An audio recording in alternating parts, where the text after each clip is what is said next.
Tem uma história que eu acho bem interessante, que aconteceu, são histórias de bastidores.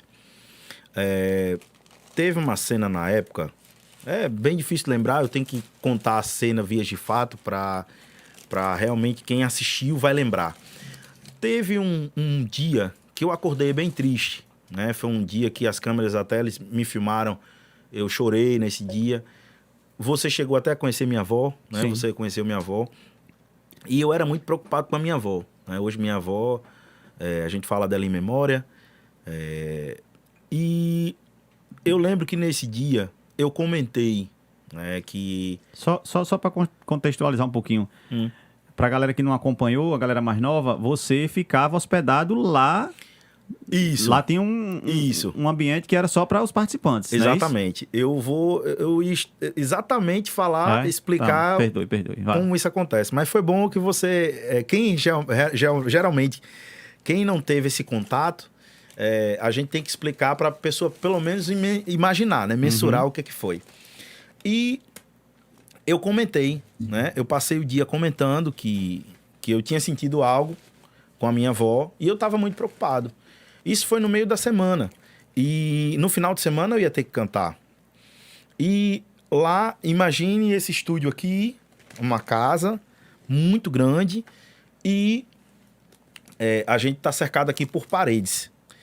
E essas paredes, por trás dessas paredes, todas elas tinham trilhos e existiam câmeras que corriam atrás desses trilhos. E todas as nossas paredes, elas tinham... os lugares que eram fechados como esse aqui, eles eram todos em espelho. Então, onde você chegava aqui, tinha um espelho. Era o Big Brother da época. Isso. Só que o espelho, por trás do espelho, tinham câmeras, né? Então, acontecia mais ou menos dessa forma. E fora as câmeras que a gente conseguia ver. Se eu não me engano, eu acho que eram 63 câmeras que tinham. Porque como a casa era grande, a gente só não tinha câmera na parte superior. Na parte de cima nós não tínhamos câmera.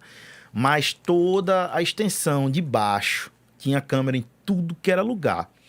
Porque eles começavam a gravar de 7 horas da manhã e finalizavam às 20 da noite. Então, assim, tinha que ter muita câmera para você monitorar 12 pessoas. Então, imagina aí, você tinha que ter muita câmera para pegar esse pessoal todo. E nesse dia que eu tive todo esse sentimento com a minha avó e achava que estava acontecendo alguma coisa, eu achei até algo assim muito humano da parte deles, que eles não podiam... a gente não podia ter comunicação com as pessoas que trabalhavam, a gente não via essas pessoas. Inclusive, teve uma vez que a gente viu uma pessoa, alguém da casa viu uma pessoa e agradeceu, simplesmente agradecer. Ah, obrigado por você lavar a nossa roupa, por você fazer a nossa comida. Então mas só que eles não queriam que a gente tivesse contato nenhum com pessoas. E a gente ficou sabendo que essa pessoa tinha sido desligada do grupo. Porque teve esse simples contato. E a gente foi pra câmera, todo mundo se juntou quando a gente soube, a gente foi pra câmera e pediu não faz isso, religa a pessoa, coloca a pessoa de volta e tal, não vai mais acontecer, se a gente vê, a gente não vai cumprimentar e tal. Eles são muito rigorosos com relação a isso, muito. As únicas pessoas que nós tínhamos contato eram os professores. A gente tinha um auxílio de um médico, né, caso... tá com febre, alguma coisa do tipo. Então, a gente tinha auxílio de um médico, era apenas um médico que nós conhecíamos lá. E os nossos professores. E fora isso, quando a gente ia pro Projac, que a casa ela não era no Projac, a casa era num lugar lá no Rio de Janeiro, em Vargem Grande, era próximo, mas a gente se deslocava uma van toda fechada no Insufilme, que as pessoas não conseguiam ver a gente. Então, a gente saía da casa, ia direto pro Projac, chegava no Projac bem cedo, tipo... 7 da manhã a gente já estava no Projac, ia fazer maquiagem, passar som e tal. Deu o horário do programa, almoçava lá, deu o horário do programa, ao vivo, a gente começava. Então, assim, é uma pergunta muito legal, porque, assim, naquele dia, né, nesse dia eu tava numa sala sozinho e eu escutei quando alguém bateu no vidro. E eu me assustei, né? Eu olhei para ver se era algum dos meninos. E eu escutei uma voz por trás do vidro falando assim: João, a gente ligou para sua casa e a sua avó tá bem. Bicho, aquilo para mim, cara, foi sabe, é uma história de bastidor que quase ninguém sabe. né? Outra história de bastidor engraçada, interessante.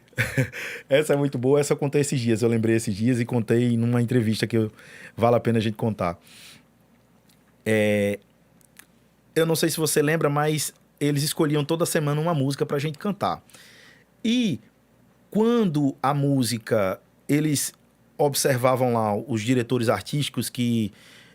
como a gente, na época do programa, as músicas elas tinham que ser curtas por causa do tempo do programa, geralmente tinha 1 minuto e 20, 1 minuto e 50 no máximo.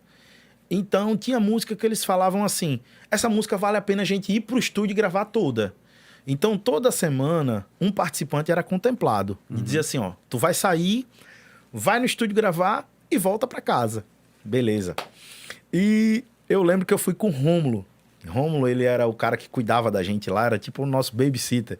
Era o cara que cuidava da gente nos mínimos detalhes. Inclusive, Rômulo foi o cara que foi me buscar no aeroporto, foi o cara que me levou... eu fui com camisa com muita propaganda na frente e não podia. Eu também não sabia, mas era um protocolo deles por causa de merchan. Então, Rômulo foi o cara que me levou no shopping para comprar camisas que não tinha marca nenhuma na frente, era só... Às vezes era um símbolo bem pequenininho que não dava para ver. Então, Rômulo foi comigo comprar roupa, Rômulo foi me pegar no aeroporto, Rômulo me levou para fazer uns exames que eu precisei fazer, todo tipo de exame, inclusive HIV na época eu tive que fazer para poder ingressar na casa. E Rômulo me levou pro estúdio. E é uma história bem interessante que naquela época, em 2002, eu nunca tinha comido um McDonald's. Caramba. Eu já tinha visto.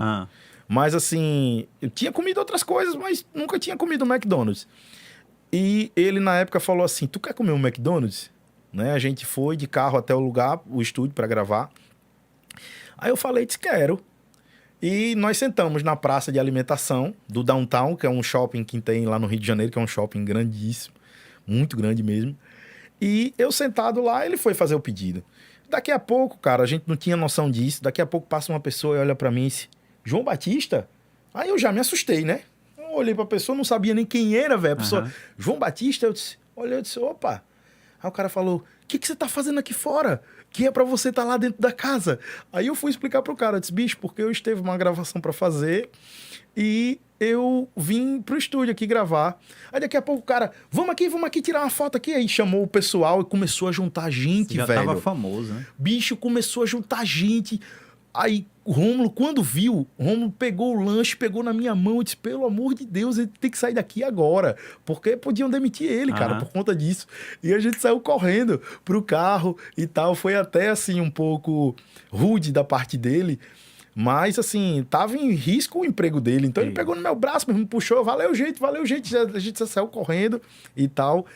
E o massa de tudo isso, que é outra história de bastidor, foi quando eu sentei para contar isso pros meninos. Porque os meninos, a gente não tinha noção, Samir, do que estava acontecendo aqui fora. A gente não sabia o que estava acontecendo. E, cara, eu lembro que eu contei isso acho que umas 10 vezes. E todo mundo assim escutando. Cara, então as pessoas conhecem a gente lá fora. As pessoas conhecem a gente lá fora. E eu acho que tá sendo bom.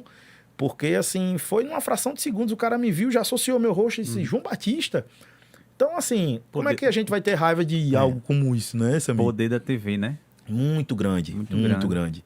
Então, essa é uma das histórias, né? 3, na verdade. Isso aí.